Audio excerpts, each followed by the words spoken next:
And going on stage and singing to people is kind of a unique experience, and the reason why I still do it is because I can't get that anywhere else. You know, it's something that I would really miss. But 90% of my life is incredibly dull. It really is. It's just like everyone's life is. You know, the myth that people have exciting lives is just that. It's a myth. I mean, there's no such thing as it. You can only kind of do so much. Then you fall over and you're done.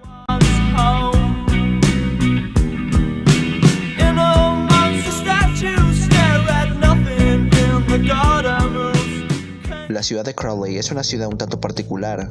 Localizada entre Londres y Brighton, fue devastada por la Segunda Guerra Mundial, donde 24 casas en aquel entonces sufrieron daños por bombardeos aéreos. Sin embargo, luego de la guerra comenzó a recuperarse, aunque siguió habiendo ese ambiente deprimente de la guerra.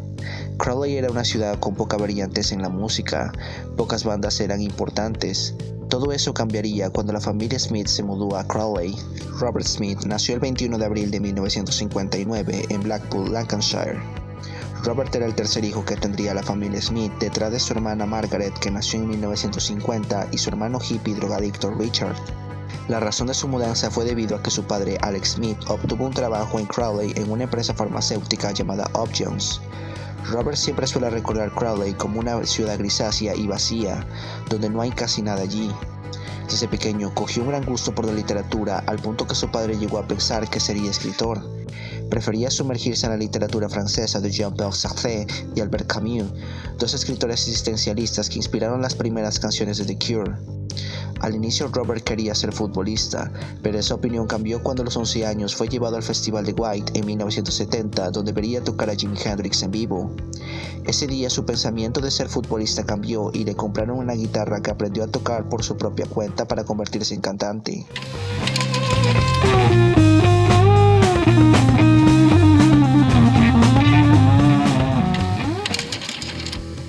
Jimi Hendrix no solo fue una de sus héroes musicales. En los 70, mientras miraba Top of the Pops, un joven David Bowie se presentó al programa para tocar Starman. Gracias a Bowie, Robert empezó a entrar en el glamour de bandas de glam rock como Mark Bolan, T-Rex, Slade o Roxy Music. Fue tanta la inspiración que Robert compró el disco The Rise and Fall of Ziggy Stardust and the Spiders from Mars, siendo este un disco que influyó su música. Otra de sus inspiraciones fue el gran Alex Harvey, el cual Robert escuchó después de haber descubierto a David Bowie.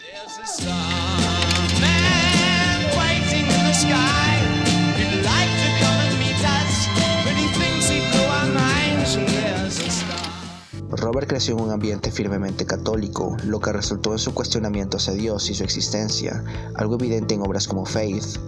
A pesar de vivir con una familia que siempre lo apoyaba, el sistema escolar era algo tedioso para él, esto sobre todo por haber estudiado de pequeño en una escuela liberal llamada Notre Dame Middle School, la cual puso a prueba al ir con maquillaje o travestirse con un vestido donde los profesores lo enviaron de regreso a casa. En la misma escuela, Robert conoció a Lawrence Tolhurst, conocido artísticamente como Lord Tolhurst. Se conocieron cuando Tolhurst estaba sentado en un autobús escolar y también porque era vecino de Robert Smith, el cual vivía al lado de la casa de él. Tolhurst había nacido en Horley y al igual que Robert tenía hermanos mayores que él. Su padre William sirvió en la marina durante 15 años, pero al igual que su hermana Bárbara tenían fuertes gustos musicales al punto que su padre tocaba el piano y su hermana Bárbara era profesora de música. La relación de amistad entre Smith y Tolhurst se solidificaría cuando en el colegio Robert descubrió que ambos pertenecían a la liga británica de club de fans de Jimi Hendrix. Tolhurst no fue el único que conocería en la escuela. También conoció a Michael Dempsey, el cual tenía que viajar en tren para llegar a la escuela. Nació en Salisbury, Rhodesia, actualmente Harare, Zimbabue, y terminó mudándose con su familia a Salford en 1961. En la secundaria, ambos estudiaban en St. Griffiths, una escuela que en su entonces tenía acercamientos hacia el fascismo y era un tanto radical al punto que una vez suspendieron a Robert de dicha escuela. En cuanto a Tolhurst, estaba ansioso la primera vez que llegó a St. Griffiths, ya que pensó que le dirían algo por llevar el cabello largo.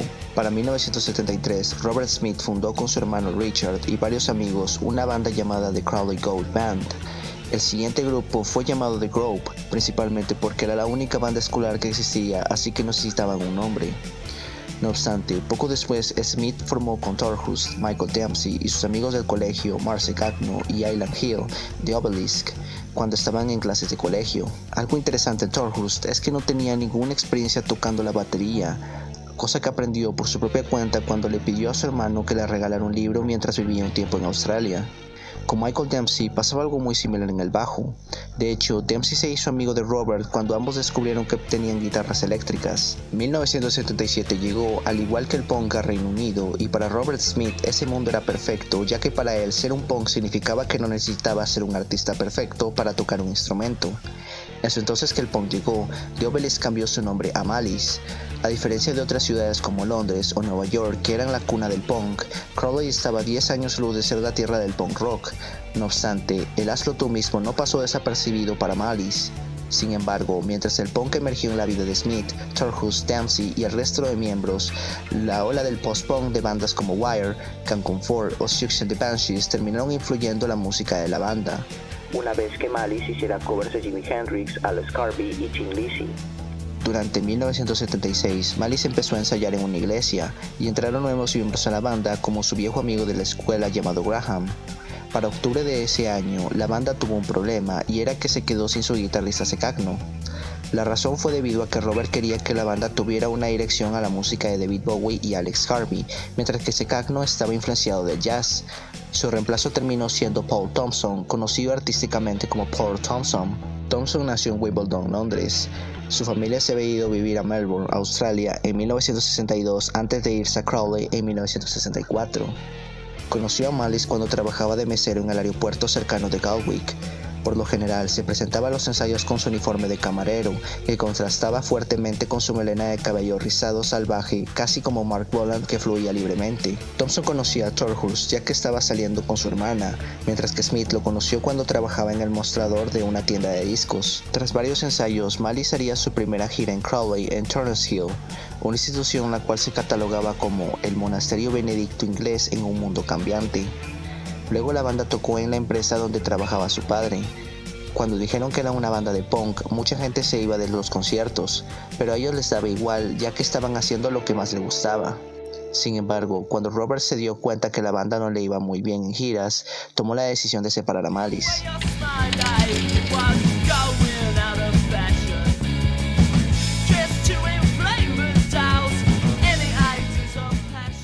Para 1977, tras la separación de Malice, la banda volvería a reagruparse, replanteando todo lo que harían después de la secundaria. Mientras estaban en la cocina de la familia de los Smiths, a la banda se le vino la idea de llamarse Easy Cure, un nombre sacado de una canción la cual Torhus había escrito cuando se llamaban Malice. En ese entonces ninguno de los miembros de Easy Cure tenía pensado ir a la universidad, ya que la detestaban y en vez de ir a estudiar prefirieron quedarse un año dedicándose a la música. Esto sobre todo con Robert Smith, el cual le prometió a su padre que haría el examen de admisión para entrar a la Universidad de Oxford si lo dejaba un año en la música, utilizando esto como excusa para beber alcohol y estar con varias mujeres. En la casa de los Smith, la banda comenzó a hacer sus primeros ensayos donde tocaban 3 noches a la semana. Uno de los problemas principales de Easy Cure era que no tenía vocalista. De hecho, esto pasaba con Malice. Para esos años su vocalista era Gary X. Sin embargo, terminó siendo reemplazado por Peter O'Toole, un chico el cual tenía el nombre del famoso actor, pero que era otro chico joven de Crowley. Mientras ensayaban, la banda comenzó a leer un anuncio publicitario de una revista musical en la que decía que estaban en busca de nuevas bandas musicales y que solo aceptaban a personas de 15 a 30 años. Aquel anuncio fue escrito por Hansa, un sello discográfico alemán el cual pasaron muchas bandas alemanas dentro. Interesados en dicho concurso, la banda hizo una demo, la cual enviaron a Hansa con una foto de los miembros de la banda.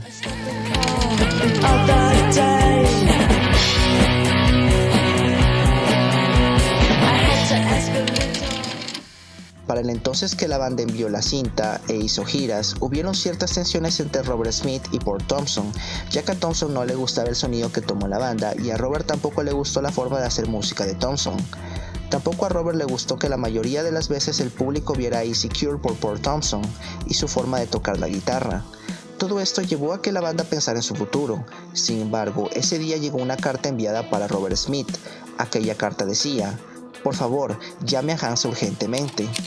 Aquel mensaje era sobre la cinta que había enviado de Easy Cure.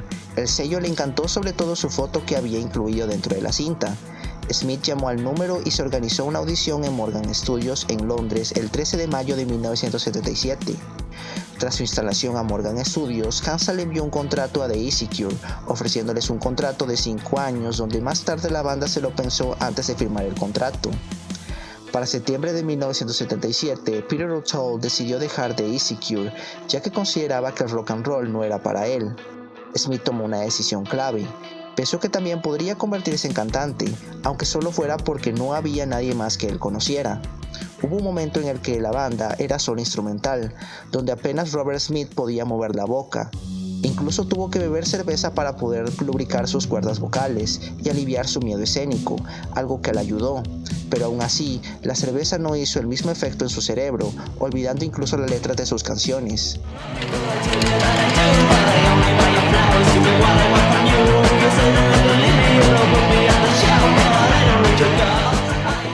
The Easy Cure gastó 1,000 libras esterlinas que Hansa le había pagado, invirtiéndolas en nuevos equipos. Sin embargo, Hansa no estaba nada contenta con el sonido que tenía la banda, esto sobre todo en canciones que grabaron en los estudios como Milhawk, Shield the Children, I Just Need Myself, I Want to Behold y Pillbow's Tales. De todas aquellas canciones, si había alguna canción que al menos tenía el potencial para ser convertida en sencillo, era Killing an Arab, un tema inspirado en El extranjero de Albert Camus, que formó parte de la adolescencia de Dempsey y Smith. Hansa no le gustaba la música de Easy Cure, ya que la consideraba polémica y lo único que les pedía era que tocaran viejas canciones de rock and roll de los 50, algo que no le gustaba a Robert Smith.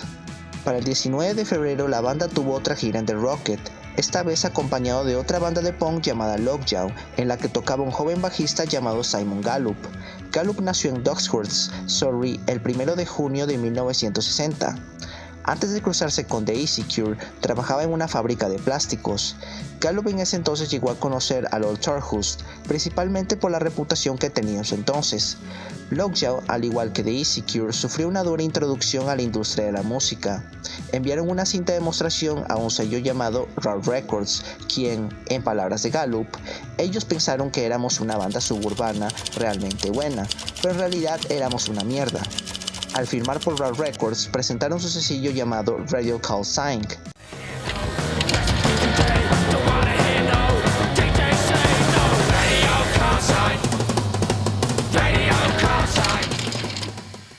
Durante marzo, The Easy Cure y Hansa se dieron cuenta de que necesitaban llegar a algún tipo de acuerdo sobre su inestable lazo. La banda insistía en que la cruda Killing an Arab debería ser su sencillo debut, mientras que Hansa insistía en que la publicación de Killing an Arab sería un asesinato hacia su carrera. El 29 de marzo, cuando Hansa rechazó oficialmente la canción como sencillo, la banda y el sello se separaron. Un dato curioso de esto es que cuando la banda rompió lazos con Hansa, hicieron una canción llamada Dude de Hansa, en donde criticaba fuertemente al sello.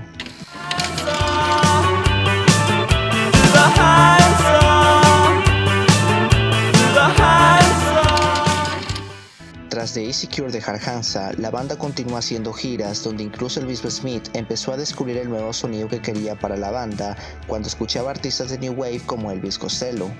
Robert era consciente de que la música estaba cambiando y tenían que cambiar si querían seguir con vida, por lo que, con el paso del tiempo, la banda abandonó el sonido punk por el que tanto se les conoció a un principio.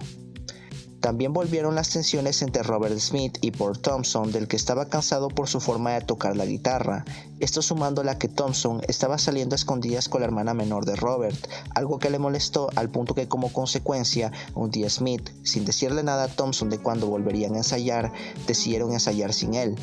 Enfurecido de que no le habían dicho nada al respecto, una vez mientras Robert, Lol y Michael estaban en un bar, Thompson le arrojó cerveza en la cabeza a Lol, haciendo referencia de que la relación Thompson y Secure había llegado a su final. Llegando a 1978, la banda tenía que decidir su futuro. Ahora sin Thompson, la banda se convertiría por primera vez en un trío de 3 chicos imaginarios, lo que encajaba con los planes de Smith de despojarse de su sonido. Smith también decidió en cambiar el nombre de la banda a The Cure. Con el trío rebautizado, también decidió tener una última oportunidad de grabar alguna de sus propias canciones. Si esto fallaba, Torhust, Dempsey y Smith sabían que una vía de trabajo pesado en Crowley probablemente era todo lo único que tenían que esperar. En mayo de ese mismo año, The Cure comenzó a grabar varias demos en la tienda de discos del hermano de Gallup, esto con el intento de encontrar un sello discográfico lo más rápido posible. En el entonces que la banda se la pasaba grabando, cada uno de los miembros trabajaba para sobrevivir. Michael Dempsey trabajaba de portero en un hospital psiquiátrico, Tolhurst en una empresa de conectores de fibra óptica, en cuanto Robert Smith trabajó de corresponsal enviando a varios sellos discográficos una carta con la que venía una demo. Todas las discográficas terminaron rechazando la banda. La que estuvo más cerca de fichar a The Cure fue Stiff Records, famosa por ser la casa de Elvis Costello, Ian Dury y The Damned. No obstante, el sello no llegó a cerrar el contrato con la banda, ya que la condición de Smith era que firmarían con la condición de que el sello se presente, cosa que no ocurrió. De hecho, la mayoría de los sellos hicieron esto con The Cure. El destino de la banda cambió cuando una demo llegó a Polydor Records a mano de Chris Parry. Nació en Lower Hutt, Nueva Zelanda, y su carrera musical comenzó en los 60 cuando tocaba en una banda llamada Formula y entraron a un concurso donde el que ganaba obtendría un viaje a Reino Unido. Formula sacó un par de sencillos para HMV Studios. Uno de esos sencillos fue Come With Me, con el que establecieron una base de fans en Europa, también gracias a sus giras. Sin embargo, la banda no tuvo demasiado éxito comercial y se separó.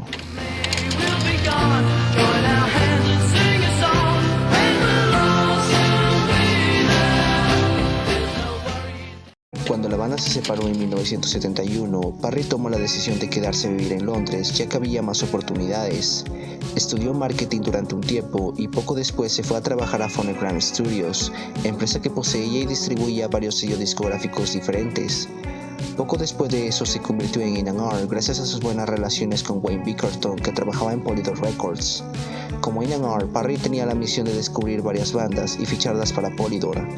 La primera banda que fichó fue The Chanter Sisters, un dúo de hermanas las cuales lanzaron varios sencillos. Sin embargo, con la llegada del punk en los 70, Parry comenzó a poner sus ojos en los pops underground de Reino Unido. Parry había estado muy cerca de fichar a los Sex Pistols y The Clash. Sin embargo, a Polydor no le gustaba ninguna de las dos bandas y terminó enfureciéndose con Polydor. A pesar de eso, logró fichar a The Jam mientras estos tocaban en The Marquee y más tarde terminó convirtiéndose en productor de sus dos primeros álbumes, In the City y The Modern World. Poco después de eso, fichó a Siouxsie and the Banshees y Sham 69. La demo que había recibido Chris Parry contenía una carta escrita por Robert Smith y la demo incluía dos canciones, 10:15 Saturday Night y Boys Don't Cry, dos canciones escritas por Robert Smith cuando tenía 16 años. A Parry le llamó el interés de la cinta y terminó escribiendo una carta a la banda. Cuando The Cure recibió la carta de Parry, hizo un viaje hasta Londres para verse en las oficinas de Polydor. La razón de esto fue debido a las malas experiencias de la banda con los anteriores sellos discográficos. La idea de Parry no era fichar a The Cure en Polydor, sino crear un sello discográfico y traerse a The Cure al sello. La banda aceptó la propuesta siempre y cuando el sello tuviera un nombre decente. En una conversación entre Parry y Robert, una vez le preguntaron sobre qué es lo que pasa cuando se llega a los 20, a lo que Parry respondió, "All is fiction". Con esta idea es como nace Fiction Records, la nueva casa de The Cure.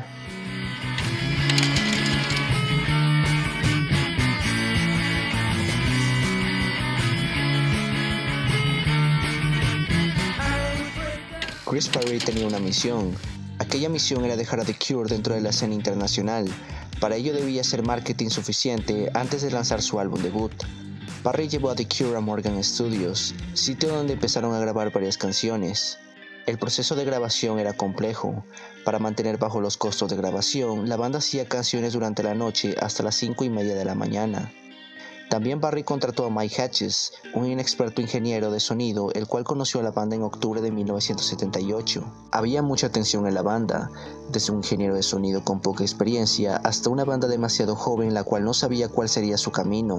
Esto sumándole un proceso frustrante de grabación donde Parry intentaba sacarle hasta la última gota de música que tenía la banda, ya que estaba enamorado de la voz de Robert Smith y sus palabras.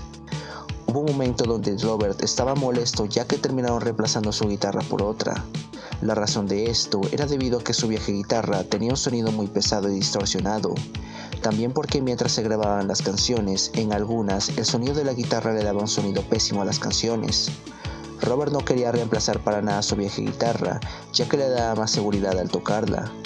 Smith llegó a un punto que se hundía en un estado de ánimo malhumorado, mientras Parry desataba su temperamento con un prejuicio extremo contra The Cure. Mientras la banda grababa varias canciones en Morgan Studios, la banda llegó a mostrar nueva música en los conciertos programados por Chris Parry.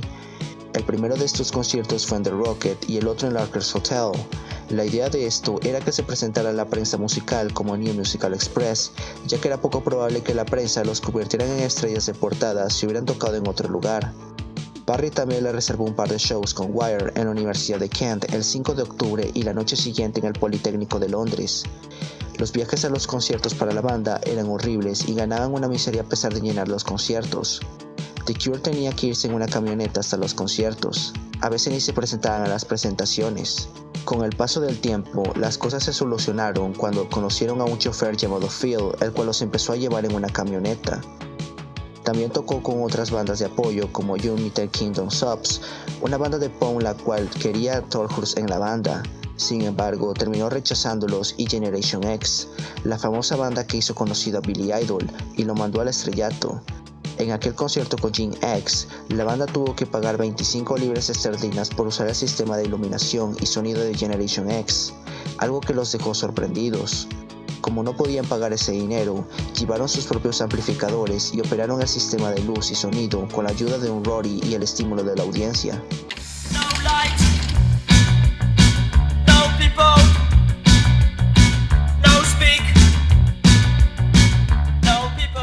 De vuelta al estudio en el transcurso de 3 sesiones y giras en el escenario, The Cure logró grabar 26 canciones.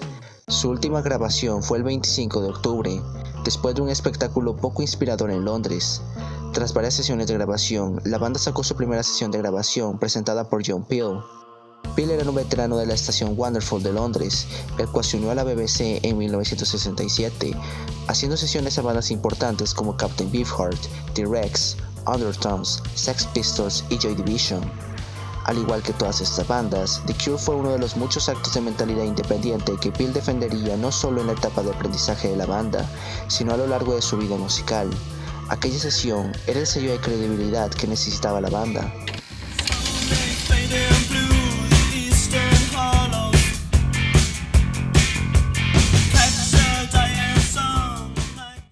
Con una prensa musical a su favor, grupo de fans y un gran material de música, el plan de Chris Parry salió como él esperaba. Ahora solo faltaba el último paso, publicar su música. Algo interesante es que The Cure había grabado más material del que se necesitó para su álbum debut. Para diciembre de 1978, Fiction Records publica su sencillo debut, Killing an Arab, acompañado de su lado B, 10:15 Saturday Night. Killing an Arab, a pesar de ser polémico por su título, logró tener muchas ventas, entrando incluso en el recopilatorio The Best Song 20 of Another Kind, un recopilatorio de música punk publicado por Polyroid Records, donde entraron bandas como The Skids, Plastic Background y The Jam. A pesar de que Robert no le gustaba la portada de Killing an Arab, la portada era sorprendente. Un par de ojos rígidos y penetrantes, acompañado de una portada de un anciano, mientras que el reverso era un pequeño grifo, el cual hacía referencia a los versos de 10:15 Saturday Night. I'm dead. I'm the stranger. Killing an Arab. Para enero de 1979, la banda continuó grabando canciones en Morgan Studios para su álbum debut, Three Mighty Boys, donde este fue pausado en una gira en Nashville, en el este de Kingston, el 9 de febrero. Three Mighty Boys fue terminado y publicado en mayo de 1979, en donde Chris Parry logró su misión y era dejar The Cure dentro de la escena post-punk, acompañado de Unknown Pleasures de Joy Division, Real Life, The Magazine, Chairs Missing, The Wire, The Scream Destruction, The Banshees o Entertainment de Gang of Four. Sin embargo, a pesar de tener buenas críticas, a Robert no le gustó el álbum, ya que hubiera deseado haber tenido muchas cosas bajo su control, hasta la portada del álbum, la cual era algo extraña. La portada era una lámpara, una aspiradora y un refrigerador, la cual había sido hecha por Bill Smith, diseñador de Killing an Arab. Dentro del álbum nos encontramos con varias canciones que llegó a tocar The Cure durante sus conciertos mientras grababan el álbum, como 10:15 Saturday Night, Accuracy, Grinding Halt, Another Day, Object, Subway Song, Fire in Cairo, entre otras.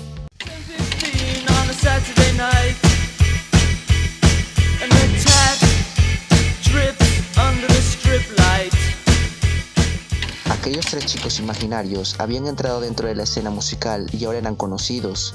Sin embargo, Robert Smith sabía que su carrera solo estaba empezando y todavía no sabía hacia dónde dirigir su música. Solo el mismo futuro les diría cuál era el camino para estos tres chicos.